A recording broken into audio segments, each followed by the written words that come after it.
नमस्कार दोस्तों, आइए जानते हैं आज राजस्थान की बड़ी खबरें। आज की पहली खबर है कि जैसलमेर में आरोपियों 5 दुकानों पर चला बुलडोजर। जैसलमेर के डांगरी गांव में हुए खेत सिंह हत्याकांड के 3 आरोपियों की अवैध प्रॉपर्टी को प्रशासन ने ध्वस्त कर दिया है। गुरुवार देर रात वार्ता में मांगों पर सहमति बनने के बाद प्रशासन ने बुलडोजर से 5 अवैध दुकानों को तोड़ा। इसके अलावा इन लोगों ने 150 बीघा सरकारी जमीन पर अतिक्रमण कर खेती कर रखी थी। प्रशासन ने देर रात इस जमीन से भी तारबंदी को हटाया। उधर शुक्रवार सुबह करीब 7 बजे खेत सिंह का शव डांगरी गांव लाया गया, जहां पुलिस प्रशासन की मौजूदगी में अंतिम संस्कार किया गया।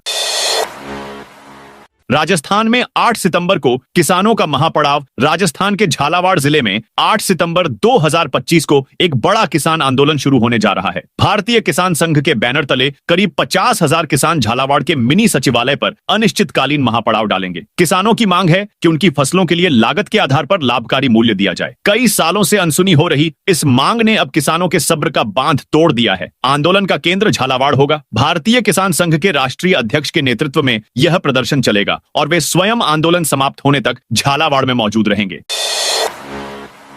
श्री सांवलिया जी मंदिर में 7 को पट रहेंगे बंद। 7 सितंबर रविवार को पूर्णिमा के दिन चंद्र ग्रहण लग रहा है। इसी कारण श्री सांवलिया जी मंदिर में दर्शन की सामान्य व्यवस्था में बदलाव किया गया है। चंद्र ग्रहण के कारण रविवार को दोपहर 12 बजे तक ही दर्शन कराए जाएंगे। इसके बाद मंदिर के कपाट बंद कर दिए जाएंगे और किसी भी श्रद्धालु को मंदिर में प्रवेश नहीं मिलेगा।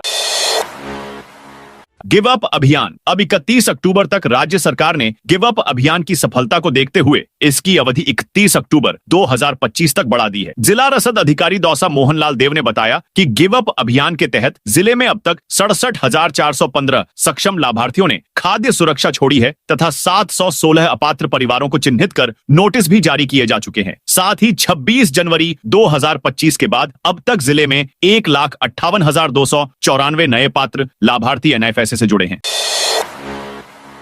नरेश मीणा को राजस्थान हाईकोर्ट से मिली जमानत। राजस्थान हाईकोर्ट की जस्टिस अशोक कुमार जैन की एकल पीठ ने झालावाड़ जिले के मेडिकल कॉलेज अस्पताल में विरोध प्रदर्शन के मामले में युवा नेता नरेश मीणा को जमानत दे दी है। नरेश मीणा की ओर से एडवोकेट फतेह राम मीणा और रजनीश गुप्ता ने पैरवी की। इस मामले में नरेश मीणा पर राजकार्य में बाधा डालने और आपातकालीन सेवाओं को बाधित करने का आरोप लगाया गया था। हाईकोर्ट के इस फैसले से नरेश मीणा को बड़ी राहत मिली है। हालांकि वह पहले से ही एक अन्य मामले में जमानत पर है। झुंझुनू में शव रखकर प्रदर्शन किया तो कार्रवाई होगी। झुंझुनू जिले में किसी की मौत के बाद शव रखकर सड़क पर प्रदर्शन करना महंगा पड़ सकता है। जिला कलेक्टर डॉक्टर अरुण गर्ग और पुलिस अधीक्षक ब्रजेश उपाध्याय ने गुरुवार को एक संयुक्त बैठक में सख्त निर्देश जारी किए हैं कि इस तरह की घटनाओं को अब बर्दाश्त नहीं किया जाएगा। अधिकारियों ने स्पष्ट किया कि शव रखकर सड़क जाम करने वालों के खिलाफ मुकदमा दर्ज कर कानूनी कार्रवाई की जाएगी। कलेक्टर डॉक्टर गर्ग ने कहा कि यह एक असंवेदनशील और गैरकानूनी कृत्य है जिससे आम लोगों को परेशानी होती है और कानून व्यवस्था भी बिगड़ती है। पुलिस अधीक्षक उपाध्याय ने सभी पुलिस अधिकारियों को ऐसे मामलों में तुरंत और सख्ती से कार्रवाई करने के निर्देश दिए हैं। सांसद बेनीवाल का पुलिस को लेकर विवादित बयान। बीकानेर रेंज के आईजी हेमंत शर्मा ने नागौर सांसद हनुमान बेनीवाल के विवादित बयान पर प्रतिक्रिया दी है। चूरू पुलिस लाइन में गुरुवार को उन्होंने कहा कि पुलिस ने इस घटना को रिकॉर्ड कर लिया है। मामला बीदासर का है, जहां तेजा दशमी की रात 3 बजे एक कार्यक्रम के दौरान सांसद बेनीवाल ने पुलिस अधिकारी को मंच से नीचे उतार दिया। सोशल मीडिया पर वायरल हुए वीडियो में बेनीवाल ने पुलिस पर गंभीर आरोप लगाए। उन्होंने कहा कि आधे पुलिसकर्मी शराब पीकर ड्यूटी कर रहे हैं। मुख्यमंत्री अनुप्रति कोचिंग योजना में 30,000 सीटें। राज्य सरकार ने मुख्यमंत्री अनुप्रति कोचिंग योजना के तहत विभिन्न प्रोफेशनल कोर्स की निःशुल्क कोचिंग के लिए आवेदन मांगे हैं। आवेदन की अंतिम तिथि 14 सितंबर 2025 है। योजना में मेडिकल, इंजीनियरिंग, CA, CS और CMI जैसे प्रोफेशनल कोर्स शामिल हैं। साथ ही क्लैट, UPSSC सिविल सेवा, CDS, RES और पुलिस सब इंस्पेक्टर की तैयारी भी कराई जाएगी। पटवारी, कनिष्ठ सहायक, RRB, SSSC, banking, insurance, REET और कांस्टेबल परीक्षा की तैयारी के लिए भी कोचिंग दी जाएगी। योजना में कुल 30,000 सीटें उपलब्ध हैं।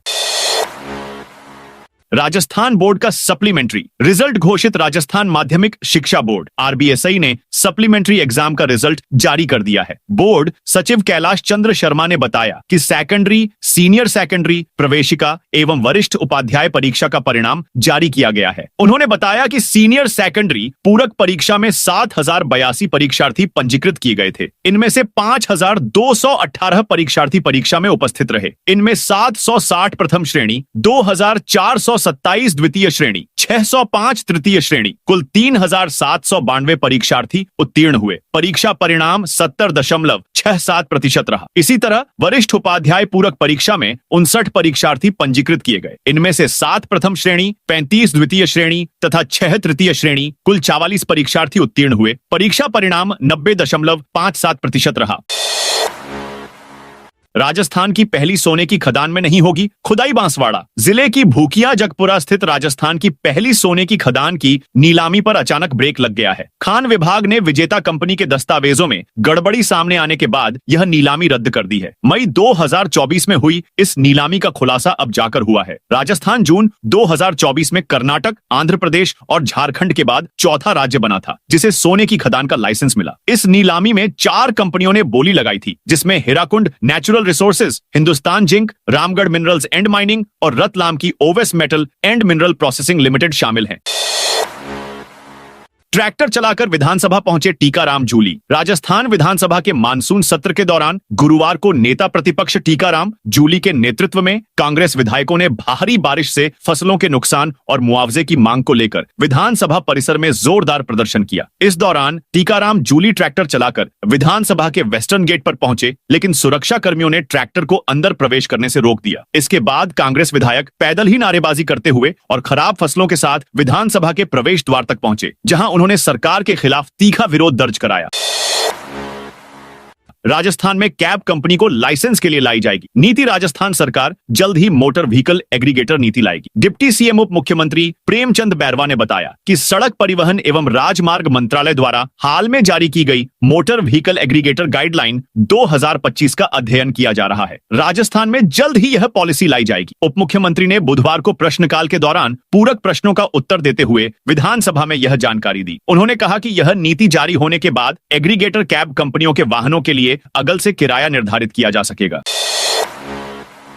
धौलपुर में हर पंचायत में बनेगी लाइब्रेरी। धौलपुर जिले में हर ग्राम पंचायत स्तर पर लाइब्रेरी बनाने की पहल शुरू की गई है। इस कड़ी में जिला परिषद के मुख्य कार्यकारी अधिकारी N.A. सोमनाथ और सहायक निदेशक बाल अधिकारिता देवेंद्र जांगल ने जाटौली गांव की निजी लाइब्रेरी का निरीक्षण किया। निरीक्षण के दौरान सीईओ ने लाइब्रेरी की व्यवस्थाओं से असंतोष जताया। उन्होंने लाइब्रेरी संचालक को 7 दिन के भीतर व्यवस्थाओं में सुधार करने के निर्देश दिए। साथ ही जाटौली के सरपंच को लाइब्रेरी के बेहतर संचालन के लिए आवश्यक दिशा निर्देश दिए।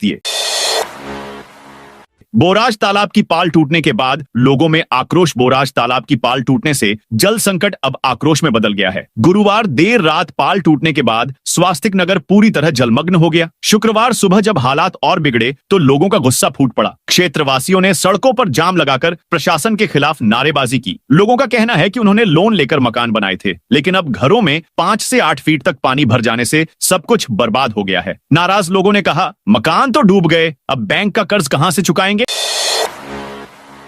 जयपुर दिल्ली रोड पर 125 किलोमीटर तक कल से लागू होगा लेन सिस्टम। बढ़ते सड़क हादसों पर अंकुश लगाने के लिए दिल्ली रोड पर चंदवाजी से शाहजहांपुर तक 125 किलोमीटर दूरी में लेन सिस्टम लागू किया जा रहा है। यह पायलट प्रोजेक्ट 6 सितंबर से सख्ती से शुरू होगा। जयपुर ग्रामीण व कोटपूतली बहरोड पुलिस अधीक्षकों के नेतृत्व में पिछले 10 दिन से जागरूकता अभियान चलाया गया। होटल, ढाबों और हाईवे के ठहराव स्थलों पर वाहन चालकों को लेन में चलने की समझाइश दी गई। अभियान के दौरान 100 से अधिक अवैध कट बंद कराए गए।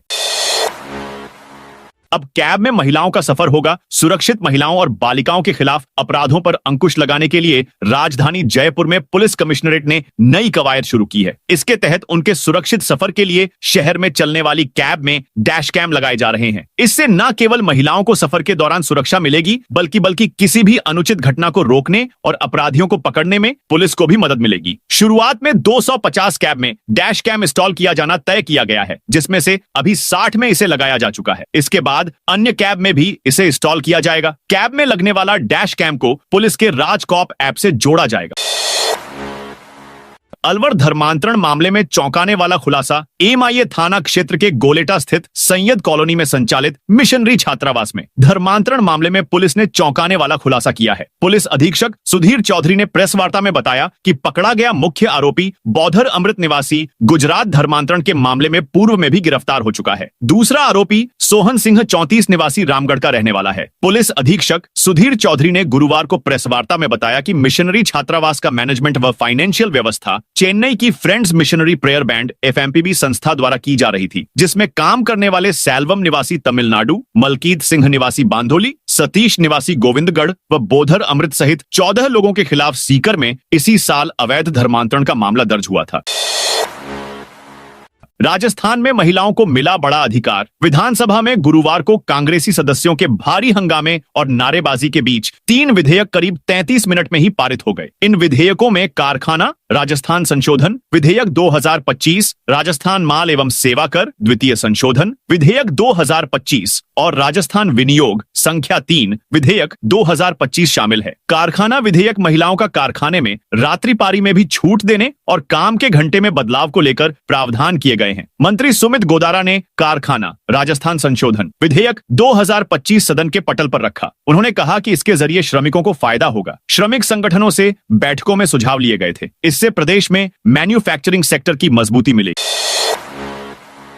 मौसम विभाग का राजस्थान के 12 जिलों के लिए येलो अलर्ट। राजस्थान में मानसून अपने शबाब पर है। मौसम विभाग ने आज 5 सितंबर को सुबह 6:30 पर 12 जिलों के लिए येलो अलर्ट जारी किया है। इस नए मौसम अनुमान के अनुसार चूरू, नागौर, जयपुर, दौसा, भीलवाड़ा, बूंदी, बारां, कोटा, सवाई माधोपुर, झुंझुनू, सीकर, टोंक जिलों के आसपास के क्षेत्रों में कहीं कहीं पर मेघ गर्जन के साथ हल्की बारिश होने की संभावना है। इसके साथ ही आकाशीय बिजली व 30 से 40 किलोमीटर प्रति घंटा की रफ्तार से तेज हवा चलने की संभावना है। प्रदेश में भारी बारिश का दौर अभी चलेगा। मौसम केंद्र के अनुसार आगामी 2 से 3 दिन दक्षिण पूर्वी भागों के कोटा, उदयपुर संभाग के कुछ भागों में मध्यम से भारी व अति भारी बारिश की संभावना है। वहीं जयपुर, भरतपुर, अजमेर संभाग के कुछ भागों में माध्यम से कहीं भारी बारिश होने की संभावना है।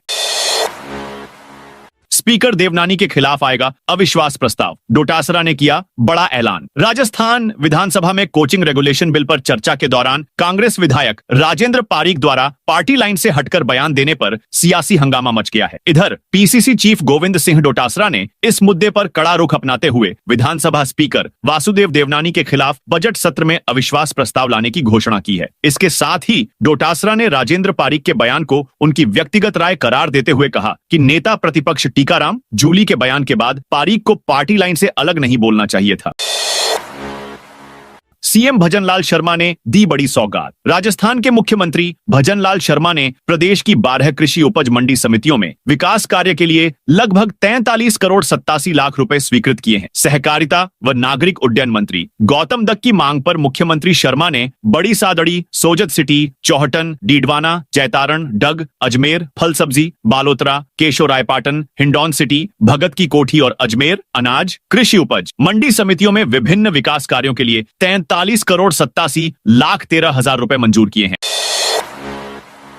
जोधपुर पहुंचने के बाद सीएम सख्त। डीसीपी ईस्ट एपीओ जोधपुर दौरे पर आए मुख्यमंत्री भजनलाल शर्मा को एयरपोर्ट पर ही डीसीपी ईस्ट अमित जैन की शिकायत मिली। सीएम ने एक्शन लेते हुए जैन को हटाने के आदेश दे दिए। इसके कुछ ही देर बाद आईपीएस जैन को एपीओ करने का आदेश जारी हो गया। संभवतया यह पहला मौका है जब सीएम शर्मा जोधपुर में इतने सख्त नजर आए हैं।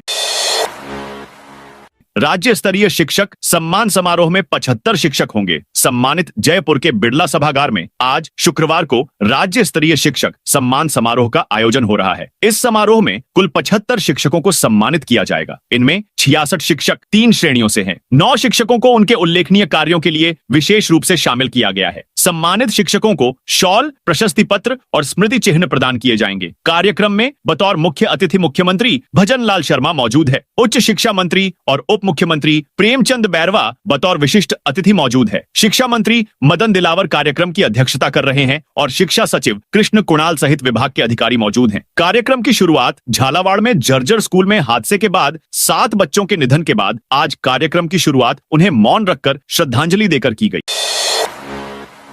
दिसंबर में आने वाली 300 सीएनजी बसों का टेंडर निरस्त। जेसीटीएसएल ने गुरुवार को 4 माह बाद आने वाली 300 ऐसी सीएनजी बसों का टेंडर निरस्त कर दिया। यह निर्णय 7 दिन पहले बसें खरीदने के लिए गठित कमेटी की रिपोर्ट के आधार पर लिया गया। अधिकारी टेंडर रद्द करने का कारण केंद्र सरकार से मिलने वाली इलेक्ट्रिक बसों को बता रहे हैं। इन बसों पर केंद्र की आयर से 20 से 24 रुपए प्रति किलोमीटर की सब्सिडी भी मिलेगी। बता दें कि सीएनजी बसों को खरीदने के लिए सरकार ने 8 महीने पहले स्वीकृति जारी की थी। 6 मार्च को फाइनेंशियल बिड खोली, 12 जून को LII जारी की गई। 29 अगस्त को जेसीटीएसएल MD नारायण सिंह ने बसों के परीक्षण के लिए कमेटी गठित की थी।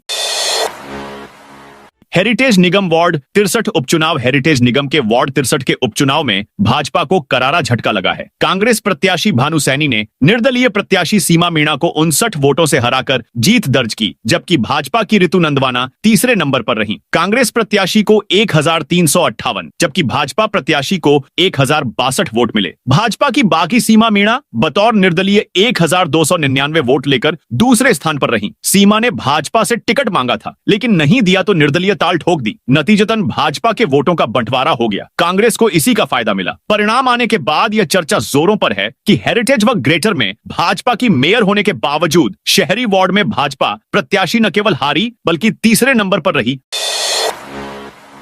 एसआई पेपर लीक मामले में अभ्यर्थी arrest. Special operation group SOG ने एसआई भर्ती परीक्षा 2021 में एक अभ्यर्थी को अरेस्ट किया है। एग्जाम से पहले लीक सॉल्वर्ड पेपर पढ़कर आरोपी ने लिखित परीक्षा पास की थी। 8 लाख रुपए में पेपर लेकर लिखित परीक्षा तो पास की, लेकिन अंतिम रूप से चयन नहीं हो पाया। SOG की टीम गिरफ्तार आरोपी से पूछताछ कर रही है।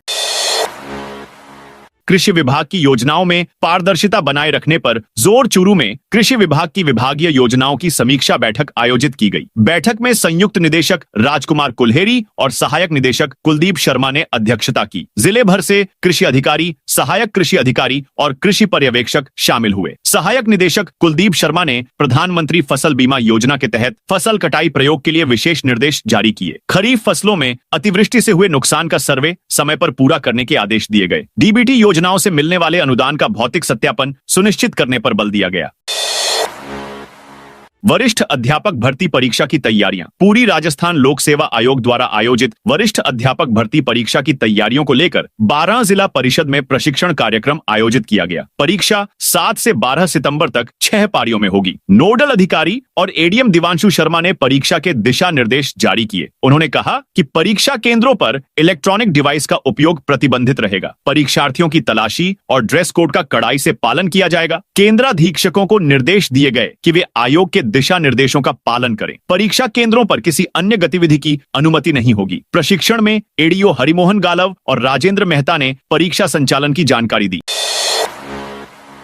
अलवर में पढ़ाई के नाम पर हो रहा था धर्मांतरण। अलवर के ईसाई मिशनरी हॉस्टल में पढ़ाई के नाम पर चल रहे धर्मांतरण के खेल में पुलिस के सामने चौंकाने वाले तथ्य सामने आए हैं। SP सुधीर चौधरी ने बताया, मास्टरमाइंड ने एक हॉस्टल को अपना ठिकाना बना रखा था। यहां अच्छी शिक्षा देने के नाम पर बच्चों का धर्मांतरण करवाता था। ईसाई मिशनरी हॉस्टल में 50 बच्चे रहते थे, जिनमें से 15 राजपूत, 15 सिख और 20 SC के बच्चे हैं। आरोपी ने सभी बच्चों को बाइबल पढ़ने को दी। ईसा मसीह की कहानी सुनाया करता था। दूसरे धर्मों की कमियां बताते थे। इसका इतना प्रभाव हुआ कि बच्चे खुद कहते हैं कि हम भगवान को नहीं मानते हैं, यीशु ही भगवान है। हम रोजाना सुबह शाम प्रार्थना भी करते हैं।